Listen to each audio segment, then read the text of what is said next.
Yes, shalom. Mungu akubariki sana asubuhi ya leo. Anayezungumza nawe hapa ni rafiki yako Bishop Emmanuel. Kama ilivyo ada, kama ilivyo desturi yangu, ni kukusaidia, kukufungua, kukupa elimu kuhusiana na mambo ya kiroho.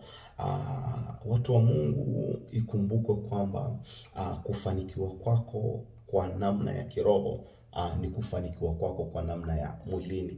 Umbali ule utakao kwenda kwa namna ya kiroho ni umbali huo utakao kwenda kwa namna ya mwilini. Ukiwa huru kiroho, hata kimwili pia utakuwa huru. Ukiwa na vita kwenye ulimwengu wa roho, hata kwenye ulimwengu wa damu na nyama pia utakuwa na vita. Ukishindwa kiroho, hata kwa namna ya mwilini pia utashindwa.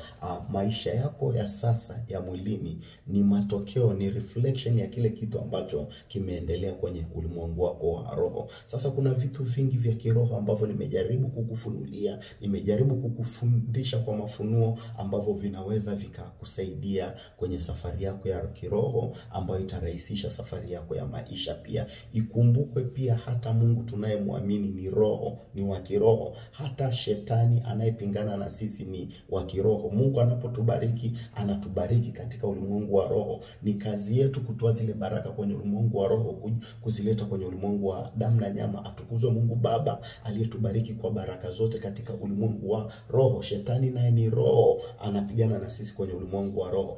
Ni jambo la kushangaza kusikia mtu anakuambia mimi namwamini Mungu, naamini Roho Mtakatifu, lakini siamini kwa habari ya shetani na mapepo. Ni useless, ni ujinga pale ambapo mtu anakuambia anaamini saidi moja lakini haamini saidi nyingine. Kwa hiyo watu wa Mungu, kazi yangu kubwa imekuwa ni kukufungua macho kuhusiana na haya mambo ya kiroho ili ya kusaidia. Asubuhi ya leo nataka nieleze kitu kidogo ambacho nafikiri tutakishughulikia leo jioni hapa Dar es Salaam, na nimefikiri ni share public ili wale walioko Dar es Salaam waweze kuhudhuria, wale ambao pia hawako Dar es Salaam waweze kuwa na aware na jambo hili. Watu wa Mungu, kuna kitu kinaitwa ni a season of manifestations. Haya ni majira ya udhihirisho. Ni majira ambayo wewe unapaswa kupata vitu fulani. Ni majira ambayo Roho Mtakatifu anataka kufanya vitu fulani kupitia wewe. In this season, waombaji wengi au watu wengi ambao wamemtafuta Mungu walishafika kwenye majira haya, lakini wakaabort, wakaharibu vile vitu ambavyo Roho Mtakatifu alitaka kufanya kupitia wao au kufanya na wao au kufanya kwao wakati huo. Watu wa Mungu, waulize waombaji wengi au watu wengi ambao wamemtafuta Mungu kwa muda mrefu, watakwambia kuna kipindi kilifika wakawa na mzigo mzito sana.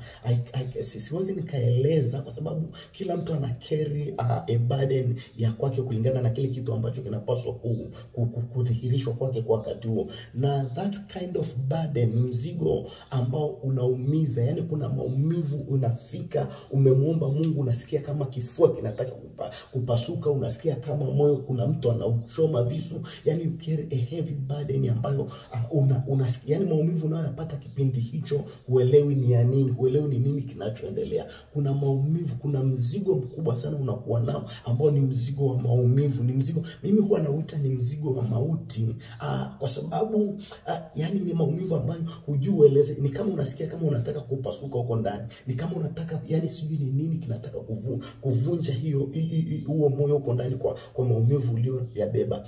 Wakristo waamini wengi ambao wamemtafuta Mungu kwa muda mrefu na waombaji wengi wameshapitia hali hizi. They carry a certain burden of, yani kuna mzigo ambao wanaubeba ambao wengi wanaishia kuelezea watu, wakifikiri kuelezea watu ndiko kufunguka kwao. Watu wa Mungu, unapokwenda kuelezea mtu ule mzigo, shetani anaweza kukutengenezea mazingira kwamba muelezee mtu fulani hiki unachokipitia bla bla, kinachoendelea ndani yako, alafu unasikia kama relief. That is not relief. Sometimes ni njia ambayo shetani anaitumia kuua ile burden yako, kuua kile kitu ambacho Roho anataka kumanifest kupitia wewe. Ni njia ambayo adui anaitumia. Watu wengi wanapokuwa na huu mzigo wanafikiri relief ni kwenda kueleza Fedha ni njia ambayo shetani anaitumia kuua ile manifestation ambayo ambayo Mungu anataka kuifanya kupitia wewe.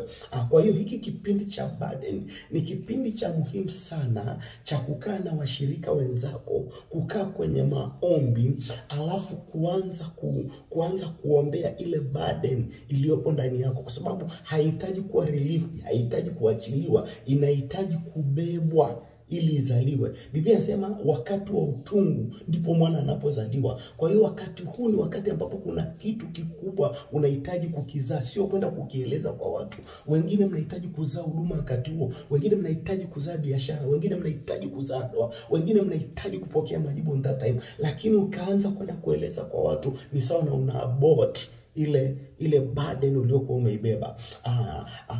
Please and please, ukiwa na burden hii au uko kwenye burden hii, usiabort, usieleze. Kimbia kwenye watu wa kiroho unaowaelewa, unaowaamini, wakuwekee mikono, wakuombee, uendelee kubeba ule mzigo mpaka utakapouzaa. Nimefikiri nieleze jambo hili kwa sababu leo jioni hapa Dar es Salaam kuanzia saa 12 jioni mpaka saa 2 usiku, mahali Mbezi Beach Goigi, ukumbi unaitwa Mateo, tutakuwa na ibada maalum ya burden and transformations. Burden and transformations. Burden nikizungumzia yale majira ya udhihirisho wako, lakini kwa njia hii mizigo ambayo umeibeba, alafu tunahitaji kuleta transformation, kwa sababu all burdens unazozibeba zina lead into a transformation. Either Mungu akubadilisha uwe mtu mwingine, uwe kitu kingine, au ulete kitu kingine kwenye dunia hii.